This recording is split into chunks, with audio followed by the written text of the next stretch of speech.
लोग हर पिंड का कोई 100-150 बच्चा जो ना गलत होएगा मुख्तलिफ कोई सऊदी है कोई अपने मान है कोई दुबई है कोई कतर है कोई किधर है कोई किधर। अच्छा वो हुण उन्होंने जिमीदारा भी चल रहे वो 40-50 हज़ार रुपया कम से कम जो ना जी वो भी आ रहे इनकम आ रही ठीक है।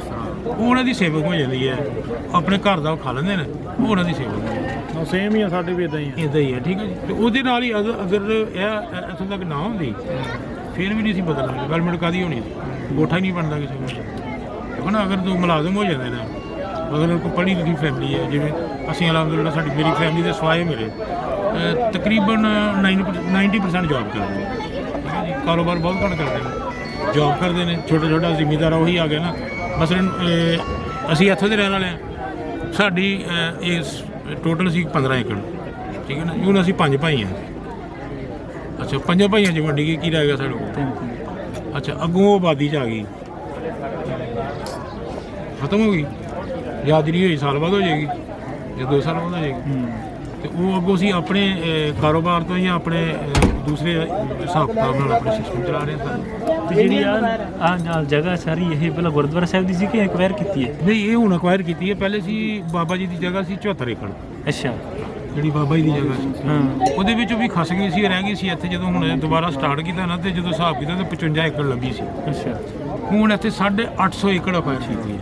अच्छा गुरुद्वारे वास्ते गुरुद्वारा साहब वो इन्होंने गौरमेंट ने असी इन्हों के एक काम से राजी नहीं वो इन्होंने लोगों ज्यादती की है कि तुसी जो एक एक्वायरमेंट का रेट है ना वो मुताबिक पैसे दे दो वो भी नहीं देते उन्होंने।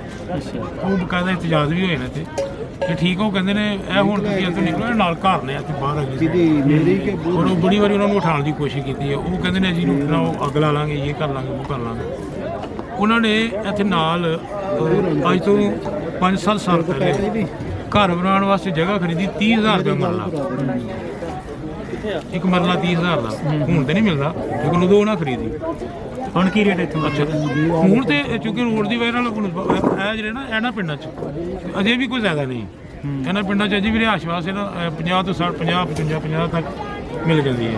थोड़ा जिहा मैनूं होर भी लगे इधर थोड़ा जिहा अपने जिहड़े जिमीदार उधर थोड़ी मशीनरी नूं ज़्यादा नहीं तरजीह दिंदे इधर नालों। हाँ नहीं मशीनरी साढ़े इत्थे हुण मशीनरी तो इलावा किते भी तुहानूं ढंगे नज़र नहीं आते जी ਅੱਗੇ ਤਾਂ ਸਾਡੇ ਵੀ ਜਾਣੀ ਕਿ ਬਹੁਤ ਜ਼ਿਆਦਾ ਮਸ਼ੀਨਰੀ ਸਾਡੇ ਤੋਂ नहीं बहुत ज़्यादा नहीं ਇੱਕ ਘਰ 2-2 3 ਟਰੈਕਟਰ ਰੱਖੀ ਬੈਠੇ ਉਹਦਾ ਇਹੀ ਹੈ ਨਾ ਕਿ ਇੱਥੇ ਦੇਖੋ ਨਾ ਭਾਵੇਂ ਦੀ ਜ਼ਮੀਨ 15 ਕਿੱਲੇ ਟਰੈਕਟਰ ਫਿਰ ਵੀ ਦੋ ਰੱਖੀ ਜੇ ਕੋਈ 20 ਕਿੱਲੇ ਵਾਲਾ ਜ਼ਿਮੀਦਾਰ ਆ ਨਾ ਸਾਡੇ ਉੱਥੇ 20 ਕਿੱਲੇ ਵਾਲੇ ਕੋਲੇ ਵੀ 2-2 ਟਰੈਕਟਰ ਹੈ ਤੇ ਉਹਦੇ ਫਿਰ ਉਹਨੇ ਆਪਣੀ ਵਜ੍ਹਾ ਨਾਲ ਕਰ ਲਿਆ। ਇੱਥੇ ਸਾਡੇ ਵੀ ਹੈ 2 ਕਿੱਲਿਆਂ ਵਾਲੇ ਕੋਲ ਵੀ ਟਰੈਕਟਰ ਹੈ ਬੇਸ਼ੁਮਾਰ ਐਸੇ ਲੋਕ ਨੇ। ਉਹਨਾਂ ਤਾਂ ਫਿਰ ਵੈਸੇ ਉਹਨੂੰ ਕੋਈ ਨਾਲ ਕੋਈ ਹੋਰ ਕੋਈ ਉਹਦਾ ਆਪਣਾ ਕੰਮ ਚਲਾਇਆ ਹੋਣਾ ਨੇ। ਹਾਂਜੀ ਇਹ ਉੱਥੇ ਕੱਲੀ ਖੇਤੀ ਵਾਸਤੇ ਵੀ ਸ਼ੌਕੀਆ ਰੱਖਣ ਦਾ ਤੇ ਫਾਇਦਾ ਕੋਈ ਨਹੀਂ ਫਿਰ ਤੇ ਨੁਕਸਾਨ ਹੈ ਨਾ ਯਾਰ ਤੁਸੀਂ ਬੈਂਕ ਤੋਂ ਲੋਨ ਲੈ ਕੇ ਕਰੋਗੇ ਇਸ ਚੀਜ਼ ਨੂੰ ਸਾਡੇ ਲੋਕ ਥੋੜਾ ਜਿਹਾ ਨਾ ਵਾਧਾ ਮਸ਼ੀਨਰੀ ਨਵੀਂ ਲੈਣ 'ਚ ਇਹ ਜਿਹੀਆਂ ਚੀਜ਼ਾਂ 'ਚ ਥੋੜਾ ਉਹਦੇ 'ਚ ਤਾਂ ਨੁਕਸਾਨ ਹੈ ਨਾ। ਮਤਲਬ ਇੱਕ ਬਰਾਬਰ ਜ਼ਮੀਨ ਜਿਹੜੀ ਹੈ ਉਹਦੀ ਵਾਹੀ ਇੱਕ ਟਰੈਕਟਰ ਨਾਲ ਤੁਸੀਂ ਬੜੇ ਖੂਬਸੂਰਤ ਤਰੀਕੇ ਨਾਲ ਕਰ ਸਕਦੇ ਬੜੇ ਮਜ਼ੇ ਨਾਲ ਕਰ ਸਕਦੇ ਕੋਈ ਪਰੇਸ਼ਾਨੀ ਨਹੀਂ ਹੁੰਦੀ ਤੇ ਬਲਕਿ ਉਹ ਆਪਣੇ ਇੱਕ ਮਰਬੇ ਦੀ ਕਰਕੇ ਤੁਸੀਂ ਕਿਸੇ ਹੋਰ ਦਾ ਵੀ ਭਲਾ ਕਰ ਸਕਦੇ ਹੋ। ਬਸ ਇੱਕ ਬੰਦੇ ਦੀ ਵੀਡੀਓ ਆਈ ਆਸ਼ਾ ਟ੍ਰੇਡ ਸੀ ਉਹਨੇ ਮੇਰੇ ਕੋਲ 25 ਕਿੱਲੇ ਕੀਤੀ ਗੱਲ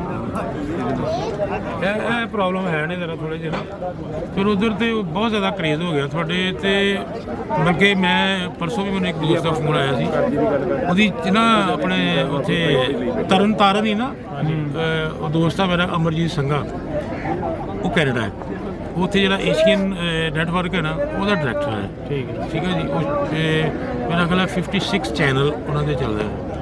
ਉਹਨਾਂ ਦੀ 40 ਏਕੜ ਜ਼ਮੀਨ ਆ ਸੀ ਉਹ 5 ਭਾਈ ਨੇ 5 ਦੇ 5 ਕੈਨੇਡਾ ਨੇ। ਇਹ ਹੁਣ ਆਏ ਸੀ ਪਿਛਲੇ ਦਿਨਾਂ 'ਚ ਨਾ ਆਪਣੇ ਜਦੋਂ ਇਹ ਸਾਰਾ ਹੋਇਆ ਓਪਨਿੰਗ ਹੋਈ ਹੈ ਆਏ ਸਾਨੂੰ ਕੋਈ 15-20 ਦੋਸਤ ਤਾਂ ਉਹ ਵਾਪਸੀ ਮੈਂ ਉਹਨਾਂ ਨੂੰ ਵਾਗੇ ਛੱਡਿਆ ਵਾਗੇ ਤੋਂ ਚਲਾ ਗਿਆ ਕੋਈ ਦੋਸਤ ਆਇਆ ਉਹ ਮੈਨੂੰ ਜਾ ਕੇ ਫੋਨ ਕਰ ਕਹਿੰਦੇ ਯਾਰ ਸਮਝ ਨਹੀਂ ਆ ਰਹੀ ਕਿ ਸਾਡਾ ਬਿਲਕੁਲ ਦਿਲ ਨਹੀਂ ਕਰਦਾ ਇੰਡੀਆ 'ਚ। ਕਹਿੰਦਾ 40 ਕਿੱਲੇ ਸਾਡੀ ਉੱਥੇ ਜ਼ਮੀਨ ਪਈ ਹੈ ਉਹ ਜਦੋਂ ਅਸੀਂ ਕਹਿੰਦੇ ਆ ਨਾ ਕਿ ਵੇਚਣੀ ਹੈ ਤੇ ਜਿਹੜੇ ਉੱਥੇ ਰਹਿੰਦੇ ਨੇ ਲੋਕਲ ਉਹਨਾਂ ਨੂੰ ਪਤਾ ਇਹਨਾਂ ਵੇਚਣੀ ਹੈ ਉਹ ਕਹਿੰਦਾ ਅਗਰ ਉਹਦਾ ਰੇਟ 100 ਰੁਪਏ ਨਾਲ ਸਾਨੂੰ ਕਹਿਣਗੇ 40 ਰੁਪਏ ਨਾਲ ਹਾਲ ਹੋ ਰਿਹਾ। ਤੇ ਉਹ ਮਕਸਦ ਹੈ ਕਿ ਜਿੰਨੇ ਲੋਕ ਬਾਹਰ ਗਏ ਨੇ ਨਾ ਉਹਨਾਂ 'ਚੋਂ ਵਾਪਸੀ ਮੁੜਨ ਵਾਲੇ ਬਹੁਤ ਘੱਟ ਕੋਈ ਵੀ ਨਹੀਂ ਗਾ ਨਹੀਂ ਆਉਂਦੇ ਇੱਕ ਵੀ ਨਹੀਂ ਔਰ ਜਦੋਂ ਵਾਪਸ ਨਹੀਂ ਆਣਗੇ ਪੈਸਾ ਵੀ ਨਹੀਂ ਆਏਗਾ ਤੇ ਖੁਸ਼ਹਾਲੀ ਵੀ ਨਹੀਂ